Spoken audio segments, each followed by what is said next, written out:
Olá, pessoal. Seja bem-vindo a mais uma edição do Bora Falar de Branding e Reputação, a última gravação do ano de 2025. Desde já desejando a todo mundo um feliz 2026.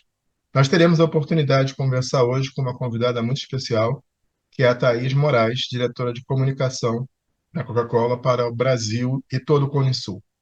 A Thaís acabou de voltar da COP30, então vamos também explorar um pouco do conhecimento, da visão que ela teve sobre o COP30, mas falar, acima de tudo, de todos os desafios da comunicação institucional dessa marca icônica que é a Coca-Cola. Então, em um segundo, com vocês, fazendo o nosso último programa do ano de 2025, mais de 100 edições como um todo, a gente vai conversar com a Thaís Moraes. Antes, eu só queria te pedir, se você gosta do nosso conteúdo, clica aqui embaixo, por favor. Como eu sempre falo, Bora falar de branding de reputação, ele é um projeto acadêmico nascido dentro da FGV, patrocinado pela Caliber, uma consultoria internacional especializada na gestão da reputação corporativa, e tem como único objetivo, o único propósito de levar conhecimento para quem de alguma maneira exerce ou quer vir a exercer funções em todo o ecossistema de gestão de marca e reputação. Já conversamos com profissionais de relações públicas, marketing, design, branding, digital, ESG, por aí vai. Sempre cada um, arquitetura agora, nas últimas conversas, sempre cada um tentando trazer um novo ponto de vista que integra tal qual um Lego nesse grande fractal que é gestão de marca e reputação dentro do nosso país. Ok? Então, se você curtiu, clica aqui embaixo, compartilha com quem você entender que esse conteúdo faz todo sentido. E em um segundo, com vocês, Thaís Moraes, diretora de comunicação institucional da Coca para o Brasil e Cone Sul. Um abraço, até já. Olá, pessoal. Voltando agora ao Vivo e a Cores com Thaís Moraes, a diretora de comunicação institucional da Coca-Cola Brasil e também de Cone Sul. Como vocês podem ver, e eu falei isso na abertura, é o nosso último programa de 2025 e a Coca-Cola já veio em grande estilo com Refresh Your Holidays. Thaís, seja muito bem-vindo ao Bora Falar de Brand e Reputação. É uma honra a gente conseguir falar com uma executiva, uma liderança feminina que, acima de tudo, representa essa marca icônica que é a Coca-Cola. Seja bem-vinda. Ai, obrigada, Dario. É sempre uma honra para a gente poder estar nesses espaços de discussão da função de comunicação, né, e conseguir colaborar com tantos colegas. E é também, eu já vim no espírito natalino, você vê aí, né, que eu já vim bem vermelha. Vamos lá. Que bom, que bom.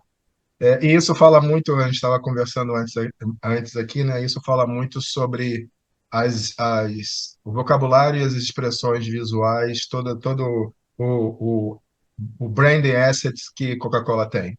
É o vermelho, é o Papai Noel, é a lembrança de positividade, de refresh your holidays, como eu falei antes, é a Coca, acima de tudo, expressando, reforçando nas suas crenças e no seu posicionamento. Thaís, dito isso, a gente sempre começa com uma pergunta bastante simples, que é conhecer um pouquinho da trajetória com quem a gente está conversando, acima de tudo no sentido de demonstrar para as pessoas que, assim, eu diria que das cento e poucas conversas que nós já fizemos aqui, eu diria que talvez 40%, não mais do que isso, são pessoas que linearmente evoluíram dentro da área de comunicação ou marketing ou RP, mas a maioria fez migrações, às vezes, escolhas de carreiras, então a gente começa querendo entender um pouco do histórico, da onde a pessoa estudou, aonde trabalhou, para entender nesse início de conversa, a jornada da pessoa.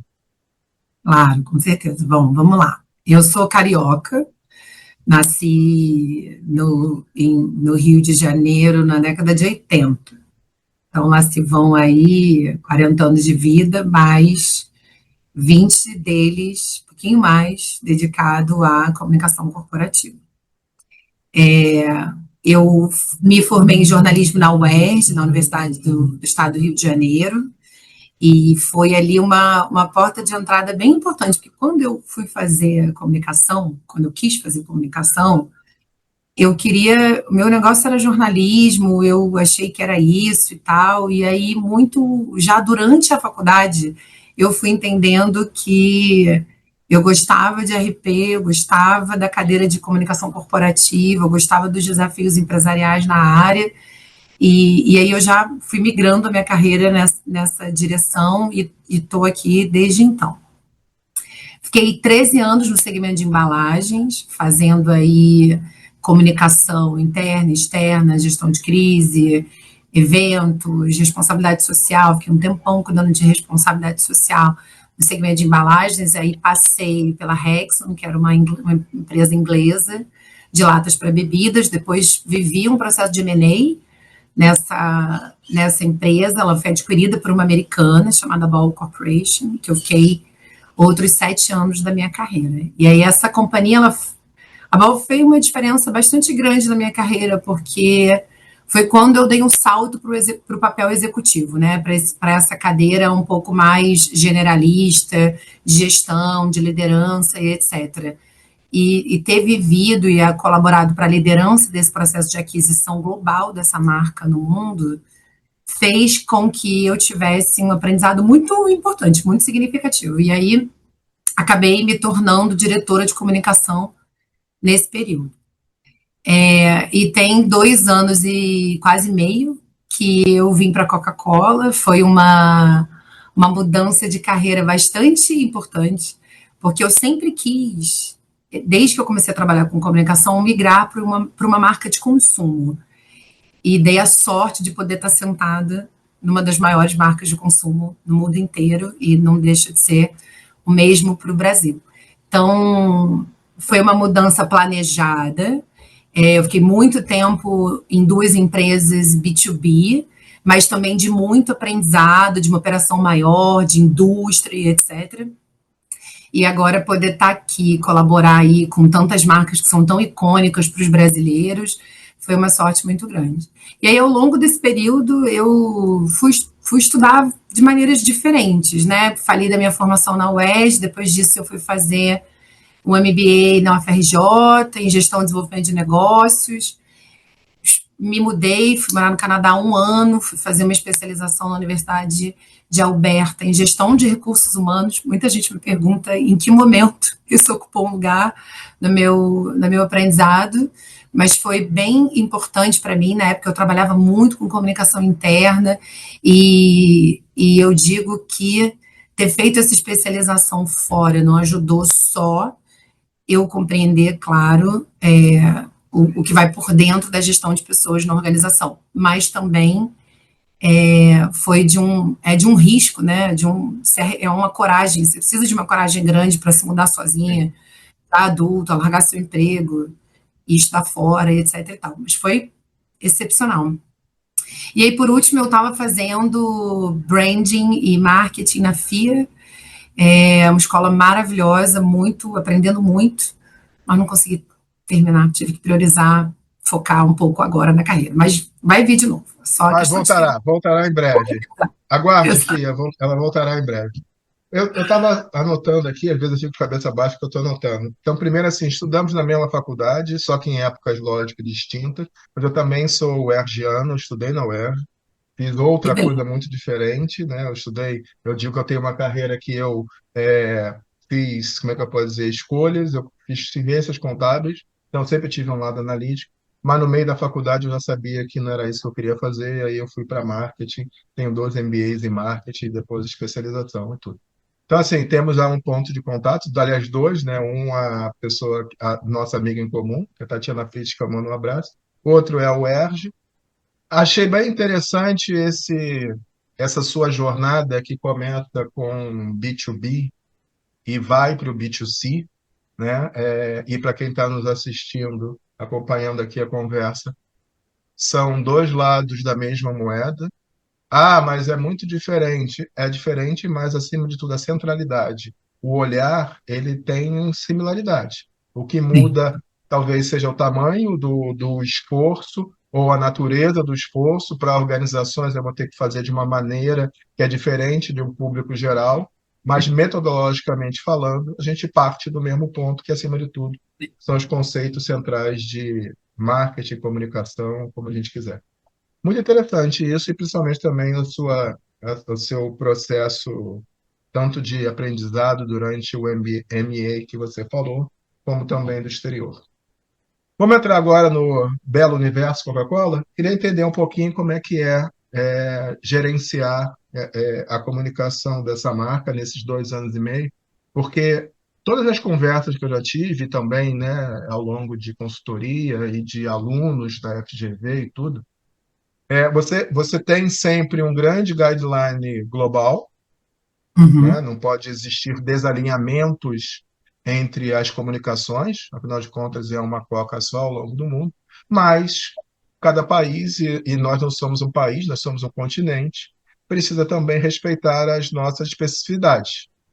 Sim. Então, como é que é esse doce equilíbrio entre o que, de alguma maneira, você recebe e precisa seguir, no sentido de que é um guidance global, mas também a liberdade para transformar isso numa realidade, por exemplo, sei lá, tá em Parintins ou tá no Maracanã, que é diferente de estar em Wembley, que é diferente de não sei o quê. Conta um pouquinho para gente. Ah, essa pergunta é uma maravilha de navegar. Só antes de falar sobre ela, eu queria fazer um alinhamento aqui, um combinado entre nós dois e a nossa audiência. Eu cuido de Coca-Cola institucional, Coca-Cola marca corporativa, né? Então, eu falo que a, os desafios e as belezas de ter uma marca institucional que tem o mesmo nome do seu principal produto, né? Quando a gente Verdade, está verdade. falando de Coca-Cola Brasil, que é o fruto aqui da nossa conversa, ela é uma marca que abraça no Brasil 22 produtos, entre produtos carbonatados, Água, não carbonatados, chá, água, chás, sucos, alcoólicos, bebidas funcionais e etc. Mas ela também abarca tudo que vai em relação à gestão corporativa dessa marca, governança, questões ligadas à sustentabilidade, a pegada do negócio, resultados, liderança, porta-vozes, enfim, toda uma estrutura institucional mesmo que está por detrás do principal produto, que é o que as pessoas normalmente fazem uma conexão inicial, né, quando você está falando de Coca-Cola. Muito bem, então acho que isso é só para a gente setar o espaço de conversa, né? e é É, importante, é importante. De sim, novo, né? sim, Coca-Cola e The Coca-Cola Company é um criador e criatura, né? Você acaba vindo tudo exato. meio junto, né? Exato, mas que é muito incrível ver a relação do consumidor toda vez que ele expande isso, né? Que ele entende um pouco mais do que é o universo como um todo de Coca-Cola companhia. Mas vou indo bem e aí ao encontro da sua pergunta. Com relação ao que a gente vive de regionalização, customização, respeito às culturas locais, aos territórios, etc. Eu falo sempre que a Coca-Cola é uma companhia que ano que vem, Dari, vai celebrar 140 anos de presença no mundo. Desses 140 anos, 80 ela já está no Brasil, 83 anos, para ser bem mais exato. Uau. E não existe uma companhia que tem 83 anos no mercado brasileiro sem que ela seja brasileira, né? Sem que ela tenha a conexão com o consumidor brasileiro, o jeito de se comunicar das pessoas do Brasil, o jeito de trabalhar, né, das cadeias de valor do Brasil. Então, assim, tem um nível de ser intrínseco entre a marca e o território que é preciso e é natural da estrutura de marcas tão longevas quanto essa ou outras do nosso portfólio, né? Então, vamos pensar, por exemplo, Parintins, que foi um exemplo que você deu e que eu adoro. A gente sabe que Parintins tem a rivalidade entre o boi garantido e o boi caprichoso. Aliás, sou caprichoso de coração. Não tem como você se apresentar Coca-Cola vermelho num ambiente em que existe uma rivalidade tão grande entre as cores, em que a própria ilha de Parintins é dividida entre os bairros de uma cor e os bairros de outra cor. Eu me lembro que a primeira vez que eu fui a Parintins, eu passei em frente a uma funerária e tinham dois caixões, assim, é uma coisa meio mórbida de comentar, mas me chocou muito.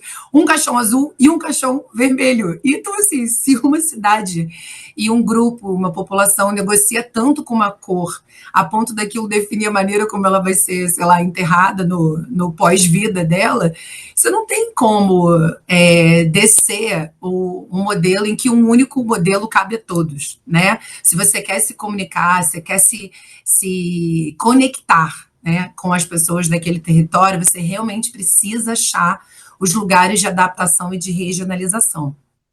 E a gente tem muito carinho com isso. Eu dei o exemplo de Coca-Cola, mas, por exemplo, a marca Coca-Cola Company tem 5 guaranás no Brasil. A gente tem guaranás mais nacionais, como o Quat, que tenho certeza que muita gente que está escutando aqui a gente conhece, que no Sudeste é uma marca mais proeminente, mas a gente tem Guaraná Tuxaua no norte do Brasil, a gente tem Guarapã, a gente tem Guaraná Jesus, que é o famoso Guaraná Rosa lá do Mas Maranhão. Jesus, E o Guaraná Jesus é do portfólio da Coca? é do portfólio da Coca. Coca-Cola tem 5 guaranás. Por quê? Porque quando você fala de guaranás, é Brasil puro, né? Esse é um produto Sim, nascido no Brasil, sim. regional do Brasil, e que pra gente tem o sabor, embora na Coca-Cola todo o nosso guaraná fruta, né? O fruto venha da Amazônia, a gente cultive lá com produtores locais, etc e tal. Ainda assim, quando ele vai descendo o Brasil, ele vem ganhando as cores e mudanças de sabor de cada uma daquelas regiões. E isso para a gente tem muito valor. E se você não se adapta como marca em caminhos como esse, não só de oferecer o produto, mas também se comunicar, o portfólio de Guaranás ele está todo conectado com festas regionais, por exemplo, festas juninas, Parentim, as festas gaúchas e etc. Se você não se conectar por meio da tradição de como as pessoas fazem, essa marca não tem longevidade, né? Eu estou só anotando cabeça baixa aqui, você falou do Guaranás, então, acima de tudo, como é que eu posso dizer, o eixo criativo, a associação, acima de tudo, é com as festas regionais, né? Sim. Legal. E a Coca-Cola vai pelo caminho do encontro de família, de um almoço de domingo, de uma positividade, de um encontro, de uma celebração. Correto? Aí é um pouco aquilo do rol das marcas, né? O do porquê que elas existem, do propósito de cada uma e do espaço que cada uma vai ocupar nessa interação com o consumidor brasileiro.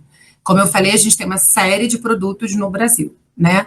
Esses Hum? produtos, a gente pode passar por Coca-Cola, em que é uma marca tão icônica que é capaz de mexer no imaginário do Natal das pessoas, né? Então, assim, ela fala sim sobre estar sentado à mesa, compartilhar os momentos em família, sobre você dividir aquela Coca-Cola com uma refeição. Então, ela fala muito sobre esses momentos de iconicidade da família em conjunto, né, ali da convivência, né? Mas ela também fala de festivais, por exemplo, quando você pega Coca-Cola e a relação dela com Rock in Rio, com The Town, com o Afropunk, com o Festival de Verão de Salvador, etc e tal, é a nossa marca que tem o tradicional Coke Studio, né, que é o espaço que a gente articula Maravilha. essa conexão de novo entre vários artistas, estilos de música, etc. Aí ela já não está exatamente no momento da alimentação, da coisa mais familiar, naquele momento em casa, mas ela está no momento de geração Z, artistas novos, todo mundo conectado, etc. e tal. Então, vai muito do quanto essa marca navega no calendário do ano e também do propósito dela. Guaraná está ligado a festas regionais, mas Sprite, por exemplo, que é outra marca tão icônica do portfólio de Coca-Cola, está ligado a verão. A gente agora vai virando o ano, começam os famosos chuveirões de Sprite por um monte de praias no litoral brasileiro. Por quê? Porque é o espaço dessa marca, de refrescar-se, né? Ou então você vai falar de Schweppes Mixed, que é todo o nosso portfólio de alcoólicos, drinks prontos, né, para beber, que tem avançado muito, uma categoria que a gente tem visto crescer com muita alegria. É o espaço de tá pronto para a noite, está preparado, vamos juntos, num ambiente mais premium, e vem aí carnaval, e vem as festas de final de ano. Então, assim, aí é Entendi. o rol de articulação, de narrativa e de espaço de consumo de cada um Perfeito. dos produtos. Perfeito. Só que antes de passar para a pergunta seguinte, eu fiquei aí com a minha cabecinha aqui. Como é que você resolveu lá o garantido e o caprichoso? Tem Coca Azul? Tem coca azul, não, tem produto, né? Produto não tem. Não, não Produto é sei, só vermelho. tem produto azul? Produto é só vermelho. Já teve produto azul, mas não tem mais. O produto principal de território de Coca-Cola em Parintins é o Tuxal, é o Guaraná Tuxal. É o Guaraná Ah, Tuxal, assim, uma lata é vermelha e uma lata é azul. Mas as comunicações institucionais de Coca-Cola no Bumbódromo são todas vermelho e azul com marca Coca-Cola mesmo. maravilha, obrigado. Queria falar agora um pouco sobre, imagino que dentro da sua articulação, né, de comunicação institucional da marca corporativa, vocês usem muito digital. ele deve ter ganho uma relevância imensa nos últimos anos. Conta um pouquinho para a gente como é que é essa composição, o que que, de alguma maneira, ainda é analógico, vamos assim dizer, e o quanto vocês cada vez mais carregam no digital, por favor.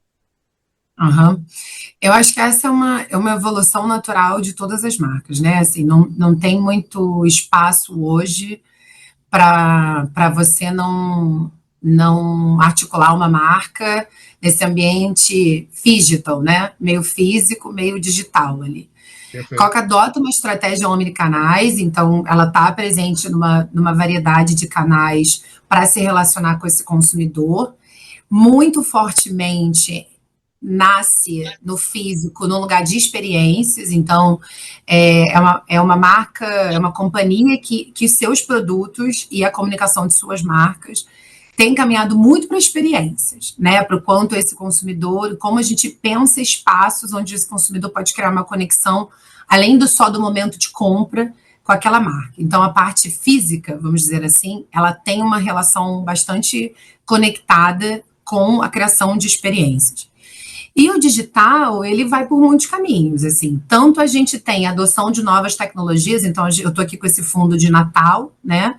Então, beleza, é uma campanha global de Coca-Cola, o Natal, mas no Brasil você tem o Nico, que é um chatbot no WhatsApp, um cãozinho chamado Nico, um São Bernardo, em que com o Nico você pode falar e fazer um papel de parede com a sua cara, você pode perguntar para ele, pedir para ele te dizer onde está passando a caravana mais perto de você, e etc e tal, que é uma experiência natalina, mas que é incluída por ferramentas de IA aí, né?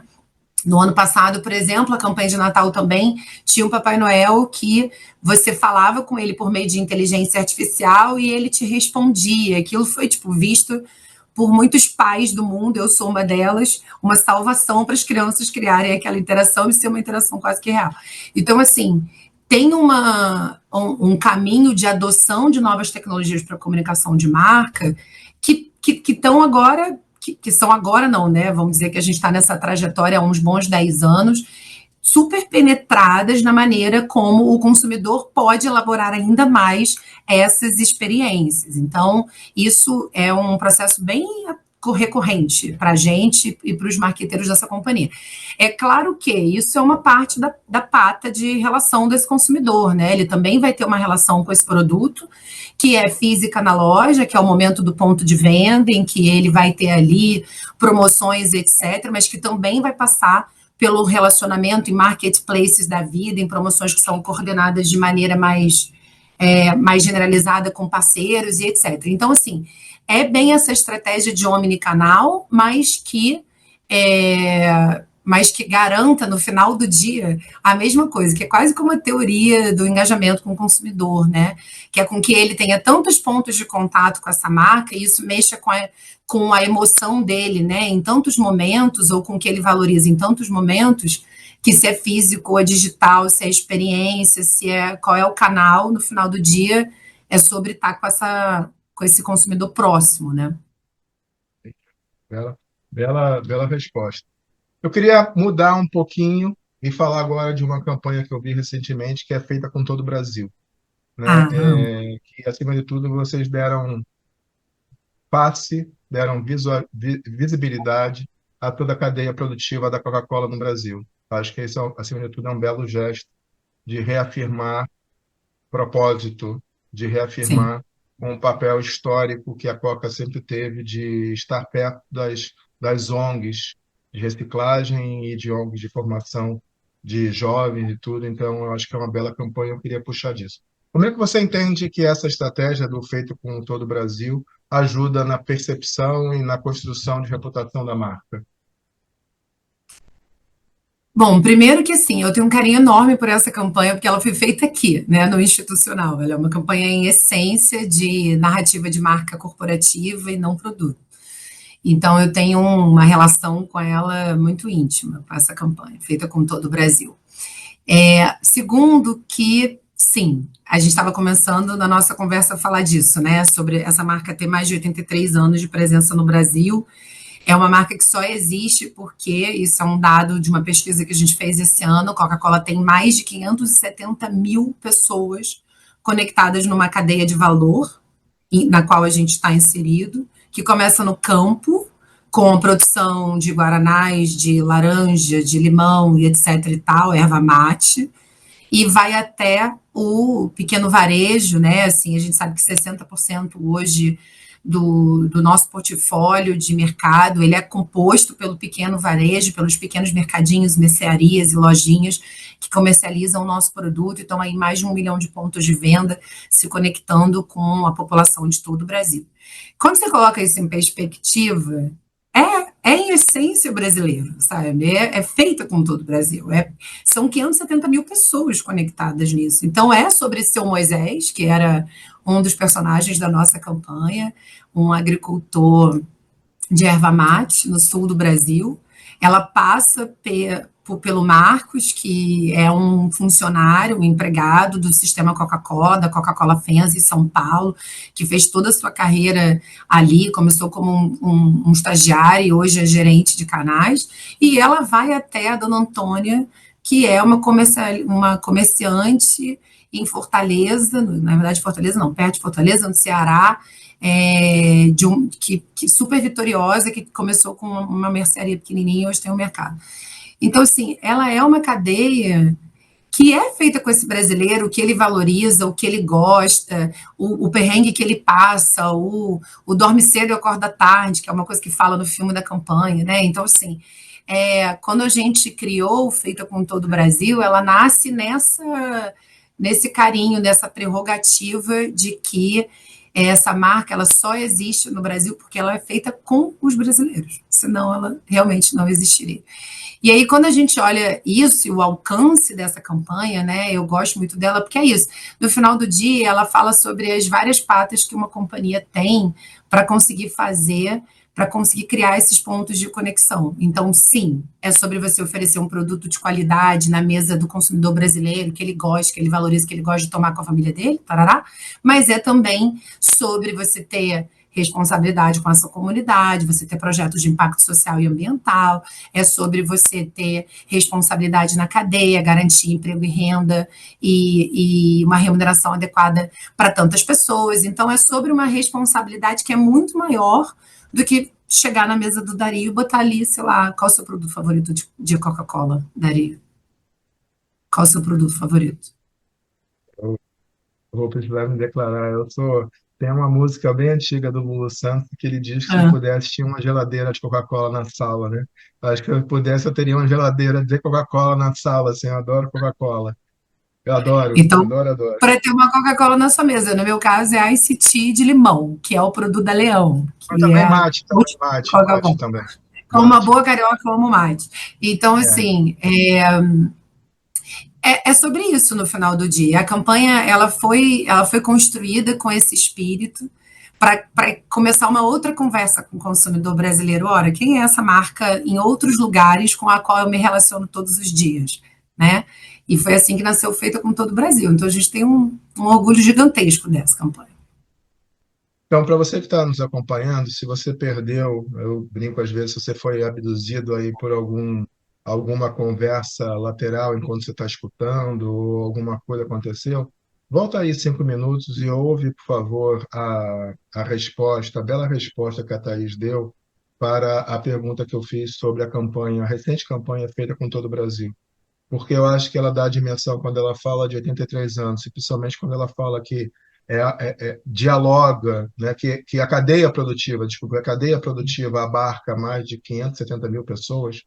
Nós, consumidores finais, não temos noção do que está sendo falado.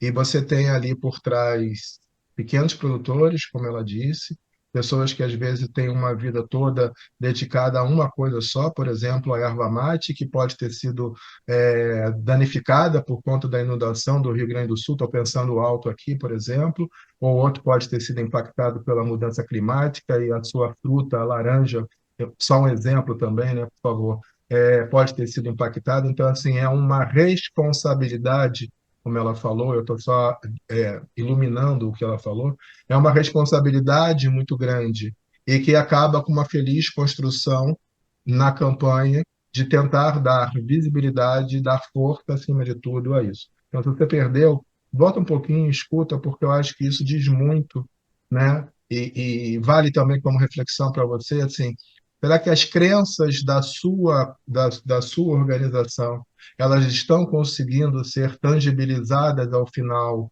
numa comunicação feliz? Eu vejo a experiência consultiva que muitas morrem pelo meio do caminho. Ah, a gente tem muitas ações, mas a gente não consegue traduzir isso numa comunicação crível e autêntica.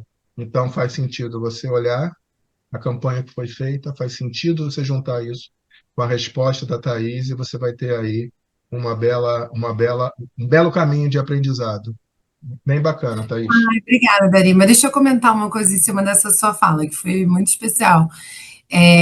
Eu entendo o seu ponto, porque às vezes o comunicador, né, assim, o gestor de uma marca, ele quer fazer caber tudo, né, numa comunicação. E a gente sabe que não tem espaço para isso, assim. A gente precisa eleger o ponto de emoção. Eu acho, eu sempre falo isso, é o ponto de emoção, é onde tem aquele nozinho que é o que vai pegar o ouvinte ou a audiência pelo coração para parar um minuto para prestar atenção no que você está querendo dizer para ele, né? Então, no caso da Feita com Todo o Brasil, quem não viu essa campanha pode acessar no YouTube, tá? Ela já não está mais no ar, no dia a dia da campanha de mídia, mas ela está acessível ainda. Ela conta a história sob a perspectiva de um caminhoneiro, né? E ela é embalada pela vida do viajante, a canção do Gonzaga. Então, assim, ela vai nisso, que é o ponto de conexão dela é aquela canção, Minha Vida é Andar por Todo o País. E é isso. Quando você tem uma marca que está de norte a sul do Brasil, eu sempre falo Coca-Cola, está mais de 120 centros de distribuição. A gente tem mais centros de distribuição do que marcas que são tradicionalmente de distribuição. Então, assim, é uma fortaleza dessa marca, a capilaridade que ela tem de norte a sul do Brasil e a capacidade de se sentar num mercadinho pequenininho, no interior do interior, pedir uma coca e alguém ter para te dar essa Coca-Cola. Ela tem essa capacidade de estar nos lugares mais remotos desse país. E quando você pensa nisso, esse é o seu ponto de emoção, né? Então vamos levar do ponto de vista, foi assim que a gente pensou, do ponto de vista desse caminhoneiro que cruza e atravessa o Brasil inteiro para fazer chegar essa ponta dessa cadeia de valor a todas as pessoas. Mas se me deixar, eu fico aqui falando dessa campanha uma vida. A gente pode falar de outros temas. Eu vou falar de uma outra marca, mas por favor, é apenas para Imagina. até para quem nos acompanha pegar outra conversa. Eu acho que tem uma similaridade no que você falou com uma conversa que eu tive tempos atrás com a Mariana Horning, que é a diretora da Havaianas, né? E a Havaianas, e aí eu vou voltar para a Coca, a Havaianas eu encontro ela numa farmácia, mas eu encontro ela na Champs-Élysées, por exemplo. Né? Eu encontro ela na Oscar Freire, em São Paulo, eu encontro ela, sei lá, no supermercado na minha esquina. A Coca-Cola, fazendo o paralelo, pegando o que você respondeu, se a gente falar do Rio de Janeiro ou de São Paulo, eu encontro ela no Copacabana Palace, eu encontro ela no Cristo, mas eu encontro ela na Rocinha, encontro ela em Paraisópolis, encontro ela no Olodum, em Salvador, ou no Centro de Tradições Gaúchas, no Rio Grande do Sul. Essa marca ela é tão ampla que ela está presente em vários espaços diferentes de uma forma muito democrática. E isso Exato. é para poucos. Isso muitos querem e poucos conseguem. Isso não é para todos, né? Isso tem que ter, o famoso tem que ter competência. Thaís, eu queria pegar, estou olhando o roteiro aqui, porque eu estou de lado aqui.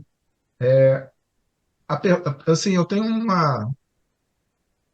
E aí eu vou voltar, talvez, desculpa, né, na questão do criador e criatura, né? Eles se confundem às vezes. É Sim. assim, vocês estão da Coca-Cola Company ou Coca-Cola Brasil, é uma House of Brands, tem várias e várias marcas embaixo, beleza, entendemos isso. Mas tem uma questão que é interessante de escutar de você, assim, 83 anos.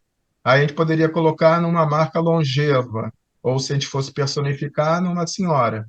Mas, ao contrário, é cada vez mais uma marca que ela se aproxima do jovem, tem uma comunicação instigante, inovadora, mas também precisa de sempre lembrar, ó, mas eu tenho 83 anos de Brasil, eu tenho 140 de mundo.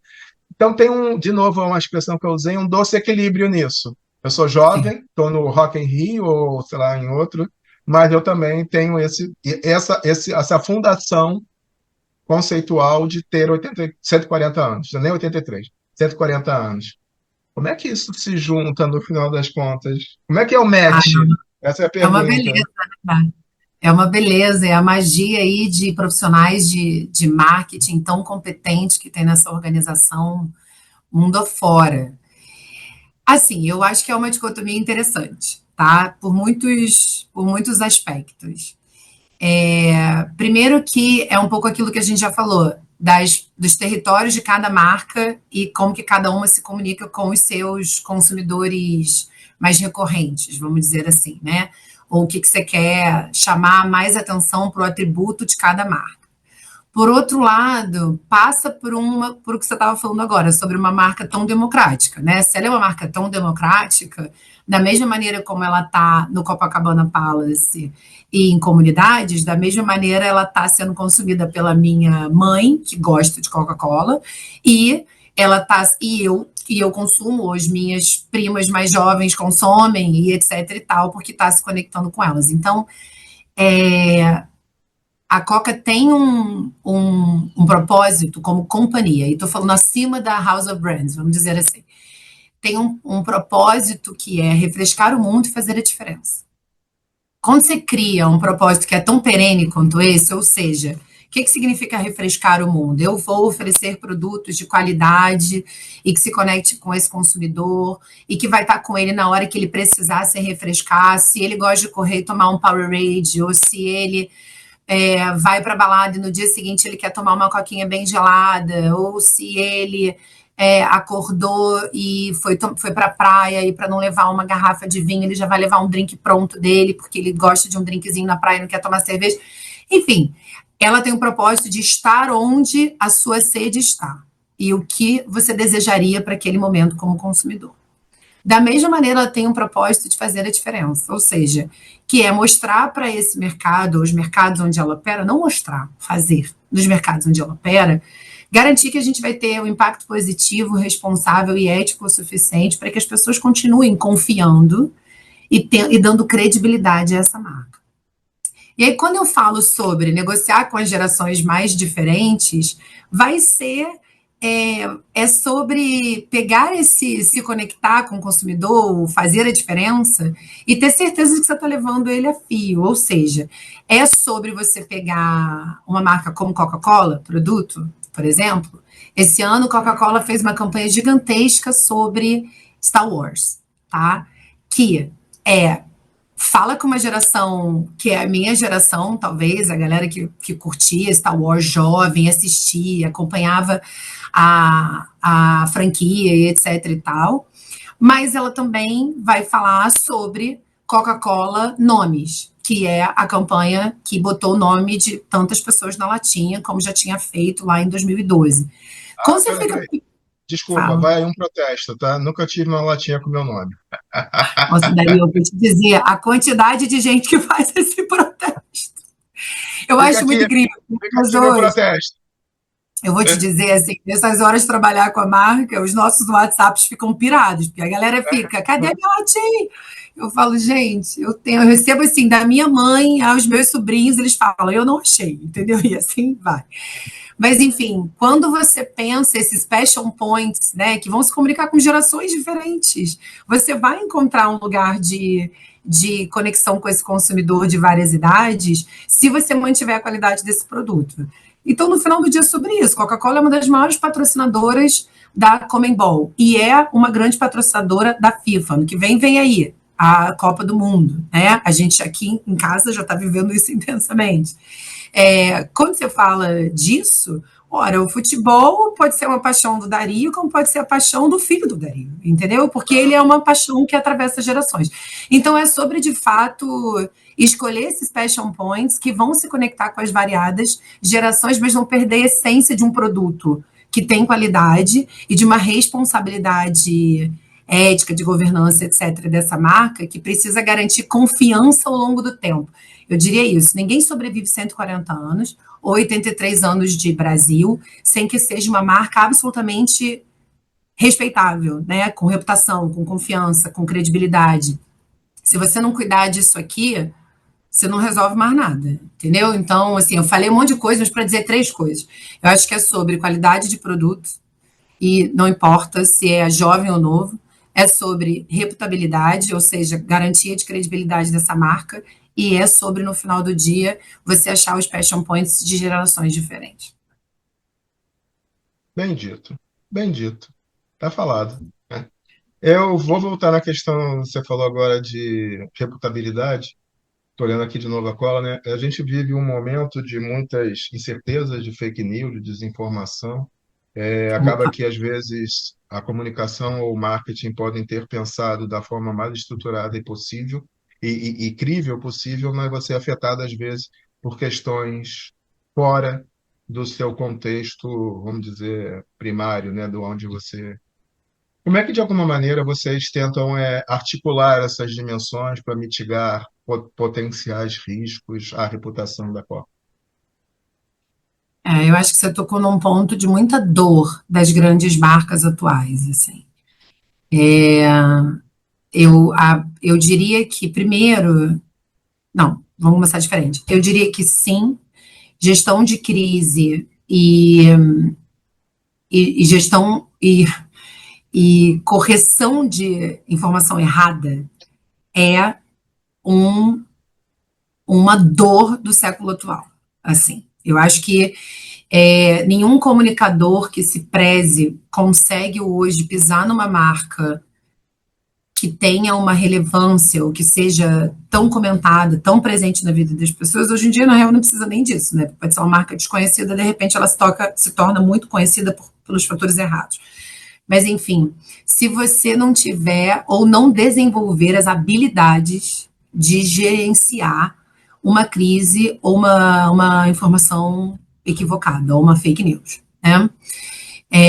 Eu acho que, aí eu posso dizer do exemplo de Coca-Cola. Hoje a gente tem uma estrutura de gestão de crise, de prevenção, de monitoramento, de risk assessment, muito robusta em Coca, não só localmente, como globalmente, né? Eu acho que uma das outras dores desse século é a gente ter a capacidade de não ter barreiras geográficas mais entre uma informação equivocada que acontece num outro continente acaba sendo impactada por você, nos seus consumidores aqui. Eu posso dar um exemplo muito pequeno, assim, de um dia a dia de Coca, né? Assim, se a gente tem, por exemplo, Coca, no ano passado, viveu um pequeno recall numa cidade na Noruega. Tipo, minto, esqueci. Fui na Europa, Bom, mas uma cidade pequena. Eu esqueci a cidade. Enfim, por conta desse pequeno recall numa cidade na Europa, e era tipo assim, um produto, era uma coisa no rótulo que precisava de correção, era super simples. Isso no Brasil ganhou ares e maneiras de tratar essa informação como se estivesse acontecendo aqui. Tipo, Coca-Cola faz recall de produto e ia informar o consumidor que esse recall não tinha nada a ver com a qualidade do produto e muito menos com o mercado onde ele estava, lá pelo 3º parágrafo, entendeu? Tipo assim, no final de um vídeo no TikTok, etc e tal. Isso para mim não é nem... Eu digo que ela não é... se a gente fala de misinformation, né, no inglês, assim, para dizer que é uma informação equivocada, para isso é o misleading information. É você fazer o consumidor entender levar ele a acreditar que aquilo está acontecendo perto dele, no lugar dele, no mercado dele. E não dá clareza nem sobre... E aí você diz, não, mas eu disse a verdade, né? Porque no final você botou a informação. Só que você fez ele acreditar por muito tempo daquela informação que aquilo era uma coisa equivocada. Então, quando hoje a gente está lidando com um cenário tão volátil, tão complexo, sem barreiras geográficas, em que o consumidor está cada vez mais atento também, ele quer cada vez mais informações sobre o que ele está consumindo, como ele está consumindo, qual a responsabilidade estendida daquele produto, etc. e tal. E num mundo em que a falta de informação ela tá tão fluida, né? é, é muito complexo, tá? Assim, então, eu diria que uma marca para manter a reputação hoje não, é fato que ela precisa fazer as coisas corretamente, né? Isso a gente não precisa nem dizer. É o básico de uma marca, da gestão de uma marca, é você garantir que aquela companhia é ética, responsável, oferece produtos de qualidade, que colaboram ou né, que colaboram com as populações onde aquela marca está inserida, etc. Então, tem uma base que é a construção real dos fatos, né? É você garantir que você está entregando uma ação correta, tá? Mas o comunicador hoje, ele precisa agir de duas maneiras muito sérias. Primeiro ele precisa tratar esse fato como fato, né? Tipo, a ação correta, ele precisa tratar como ação correta. Se você ainda não fez, se você é só uma ideia, é um projeto que um belo dia vai ser implementado, mas você já tem ele, aí a gente vive uma pressão interna para anunciar as coisas, etc. E não é, um comunicador hoje, ele tem que ter a capacidade de segurar essa organização e falar, agora não é a hora. A gente vai fazer coisas à medida em que elas estiverem concretas. Para você não incorrer em greenwashing, social washing, ou diversity washing, ou qualquer washing às quais as marcas estejam submetidas hoje, né? E do outro lado, ele precisa ter uma musculatura de gestão de crise, de prevenção e de ingestão de ruído, de respostas rápidas e de parceria com os veículos de fact-checking, etc. e tal, para conseguir garantir que você vai circular uma informação correta. Porque muitas vezes, se eu falo da Coca, né, que você está no mercado de alimentos e bebidas, falar de bebida é falar da saúde das pessoas, né? Tratar como informação equivocada determinados temas é muito perigoso, como isso se alastra entre a população de uma maneira geral. Então, tem que ter ali um balanço muito sério entre o fazer, o comunicar e o monitorar e corrigir ruídos, que eu acho que hoje é como nunca teve. Eu estou há 25 anos na carreira de comunicação e eu diria que nos últimos 5 anos isso tem realmente se tornado prioritário na cadeira de um diretor de comunicação nas organizações. Teve uma hora que eu baixei a cabeça aqui, porque você falou sobre esse exemplo de uma cidade na Europa, né, e você falou de misleading. E aí eu fui só pesquisar, a Universidade de Oxford elegeu rage bait, isca de raiva, como uma a palavra-chave do ano de 2025. Ou seja, Olha muita aí. gente lança uma coisa que é inverídica para conseguir criar de alguma maneira um sentimento de, nossa, está fazendo isso errado. Se tem recall, é porque está fazendo isso errado. Se está errado, precisamos saber. E aí lá embaixo vai falar, não, mas isso aconteceu na, no município da Nanana, que tem 5 mil habitantes, e mesmo assim foi porque aconteceu algo muito específico, já foi corrigido. Não, acima de tudo é a isca de raiva. Isso é um sinal forte dos nossos Rage tempos. bait. Adorei. Rage bait é o termo? Rage, Rage Bait é a Universidade de Oxford, é a palavra do ano que ela elegeu. Meu bem, estamos caminhando para o final. Queria fazer uma pergunta.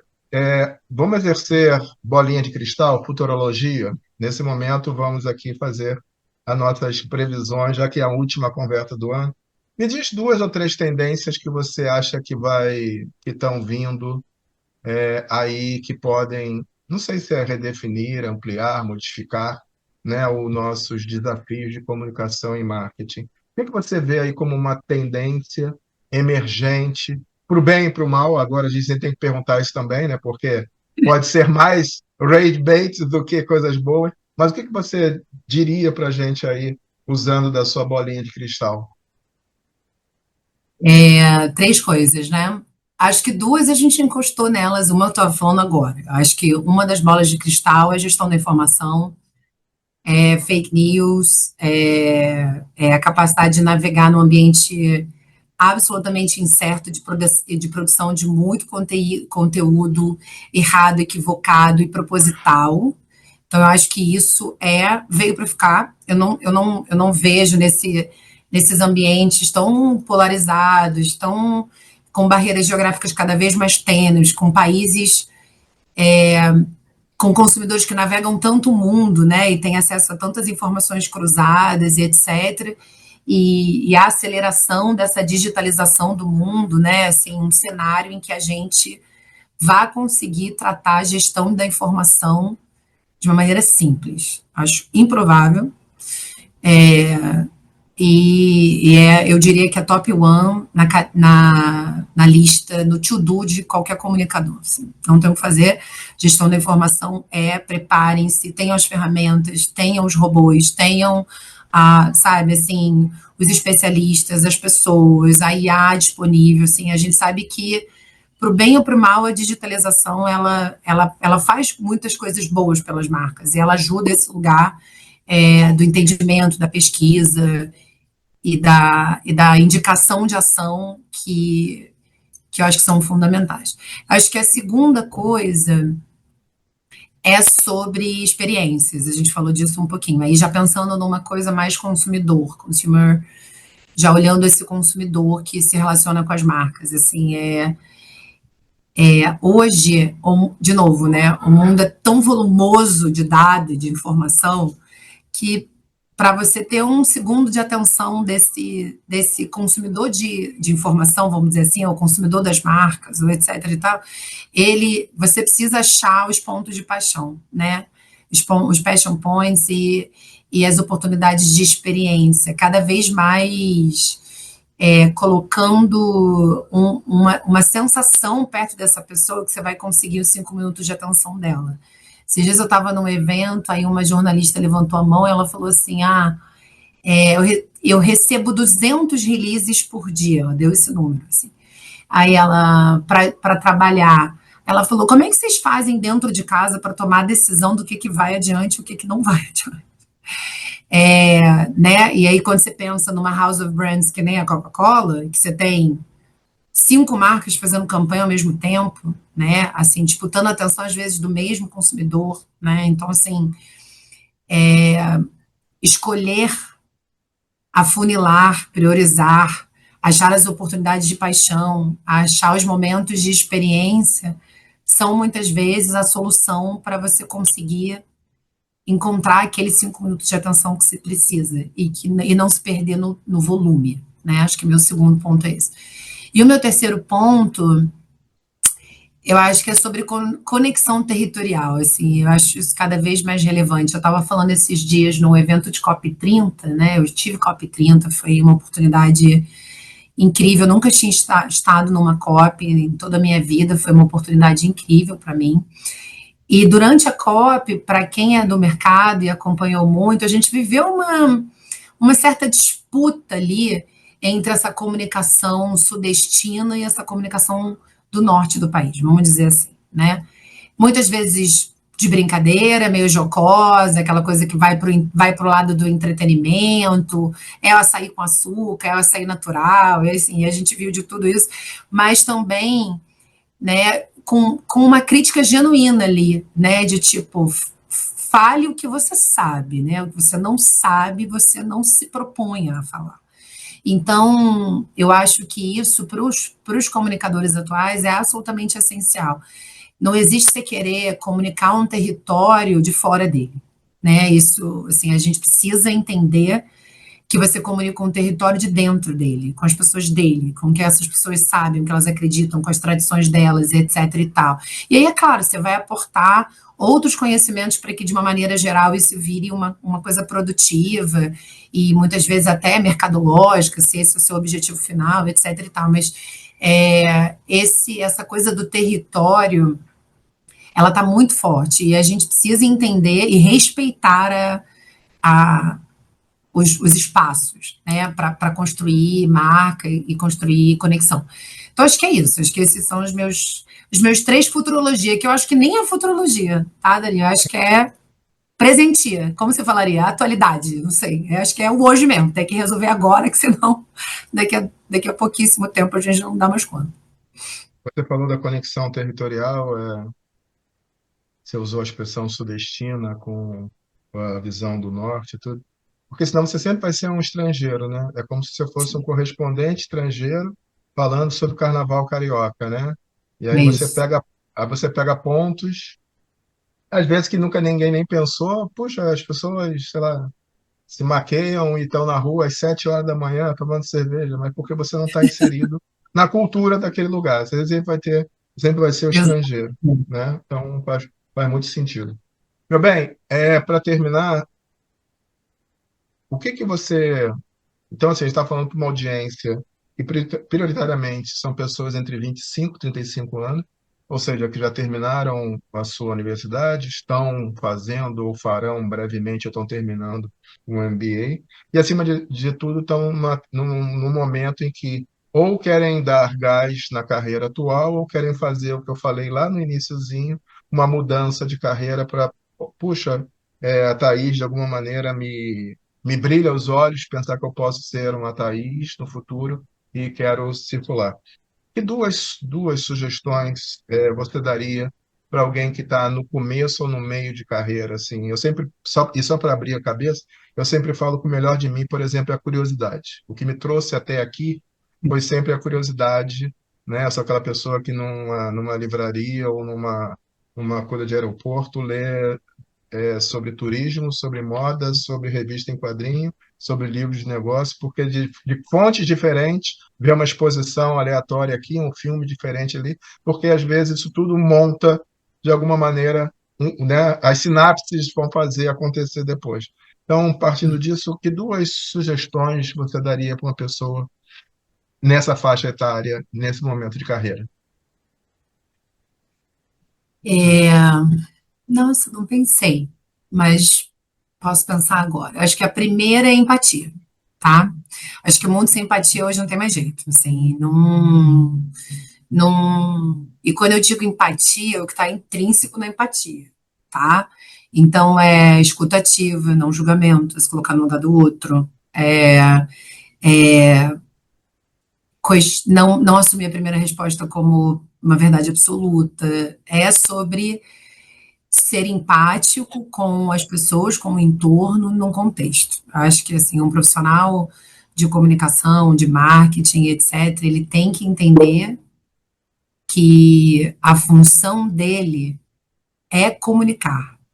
E comunicar é garantir entendimento, é garantir conexão, é garantir aprendizado e etc. E tem uma responsabilidade muito grande quando a gente entende essa função por detrás, quer dizer, esse propósito por detrás da função, né? Assim, no final do dia, o que que eu preciso? Eu preciso que as pessoas escutem, aprendam, se conectem, se emocionem e etc e tal. E se você não exercer a habilidade da empatia, você tá morto, assim. Acho que acabou. Acho que morto é forte, né? Mas você vai enfrentar um desafio maior na vida, né? Você não está no espírito do seu tempo, vamos só refrasear. Exato, Você não está no espírito do seu tempo. exato. Você não está no espírito do seu tempo. Você deixou o bonde da história passar. Eu acho que esse é um pouco. E o outro, eu diria curiosidade, mas eu acho que você já mencionou, eu acho que é isso, assim, a gente está, hoje não existe lugar para profissional, não importa se é comunicador, se não é, se está formado há 10 anos ou 40. Se você não tiver interesse, né, pelos temas do mundo, não quiser aprender, não quiser escutar, né, você também não consegue. Então, mas não vou me repetir, que eu acho que você já disse curiosidade, que eu acho que é uma coisa bem fundamental. Mas eu acho que mais do que nunca, precisa fazer as perguntas certas. E aprender a fazer pergunta não é fácil. Talvez essa galera aí que vai crescer com IA, né, que vai amadurecer com IA, vai aprender a fazer melhores perguntas, porque vão ser tecidos no prompt, né?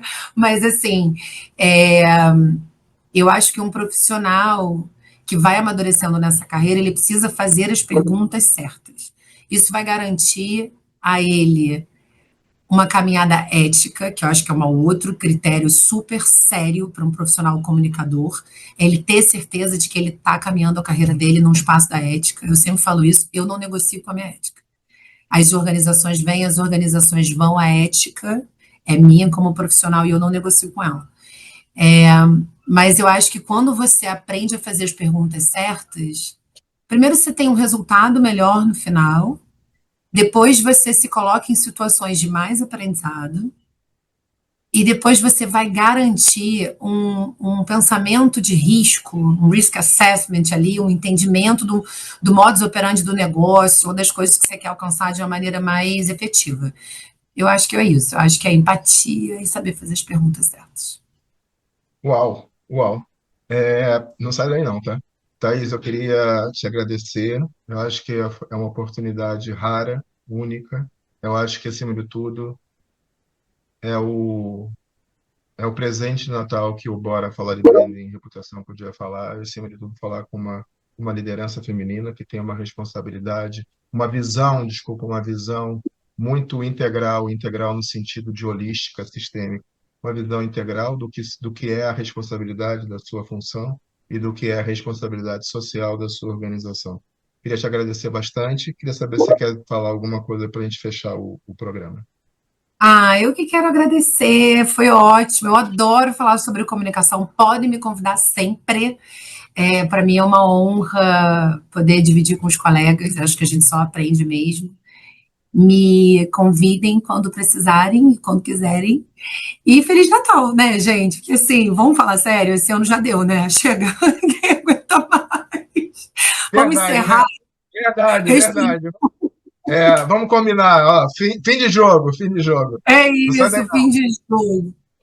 não sai daí não, Mas tá? A gente já vai falar. foi ótimo. Pessoal, com isso, nesse astral, a gente encerra, né, mais um ano, um ano em que nós conseguimos atingir mais de 100 programas gravados do Bora Falar de Branding e Reputação. Um projeto acadêmico que começou lá antes da pandemia, ele não foi por conta da pandemia, pelo contrário, ele começou antes da pandemia, em uma das universidades, na FGV, e que, como diz a música, era apenas uma brincadeira e foi crescendo, crescendo, e hoje a gente tem o orgulho da gente ter um compilado, um conjunto de entrevistas que traz subsídios e informações, acima de tudo, para todos os profissionais ou futuros profissionais de comunicação e marketing. Então, fechando o programa, se você curtiu, clica aqui embaixo, dá o joinha. O Bora, como um projeto acadêmico, ele não tem nenhum tipo de impulsionamento. Acima de tudo, a gente quer que essa mensagem, todo esse aprendizado que a Thaís compartilhou com a gente, chegue para o maior número possível de pessoas. E com isso, a gente encerra mais um Bora Falar de Brand e Reputação. Um grande abraço, até a próxima. Bora!